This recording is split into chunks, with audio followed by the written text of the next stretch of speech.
सगळ्यांना जय शिवराय। आपल्या गावात आपल्या जिल्ह्यात जे आपण आता जिल्ह्यात कार्यक्रम रॅलीचे आयोजित केले,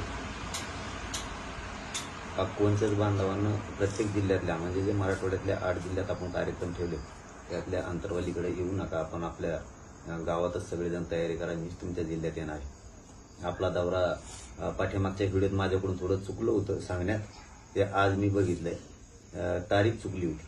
ते 6 जुलै रोजी हिंगोली जिल्ह्यात आपले शांतता रॅली होणार आहे पूर्ण जिल्ह्याच्या वतीनं, म्हणजे जिल्ह्यातल्या मराठ्यांच्या वतीनं। 7 जुलैला परभणीला आहे, 8 जुलैला नांदेड, 9 जुलै लातूर, 10 जुलैला धाराशिव जिल्हा, 11 जुलैला बीड जिल्ह्याच्या मराठ्यांच्या वतीनं संपूर्ण बीड जिल्ह्यातला मराठा समाज 11 जुलैला बीड जिल्ह्यात जमणार आहे। प्रत्येक जिल्ह्यातलाच घराघरातला मराठा तिथं जमणार आहे। 12 जुलैला जालना जिल्ह्यात आपली शांतता रॅली होणार आहे भव्य अशी, आणि छत्रपती संभाजीनगर इथं 13 जुलैला होणार आहे। कारण पाठीमागच्या व्हिडिओत थोडं तारखाच्या बाबत कन्फ्युजन झालं होतं, म्हणजे लोकांचा गैरसमज झाला होता की मग आता कोणत्या तारखेला कोणत्या आहे त्याच्यात ते बोलताना जर चुकीनं कसं काय झालं माहीत नाही, परंतु सगळ्यांना विनंती की प्रत्येकानं आपण आपल्या जिल्ह्यातच ताकदीनं तयारी करा।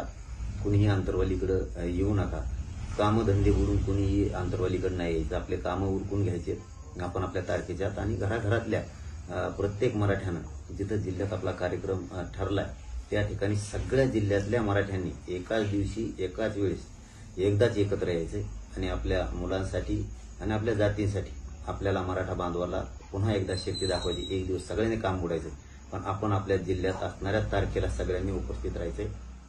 ही सगळ्यांना विनंती। जय शिवराय।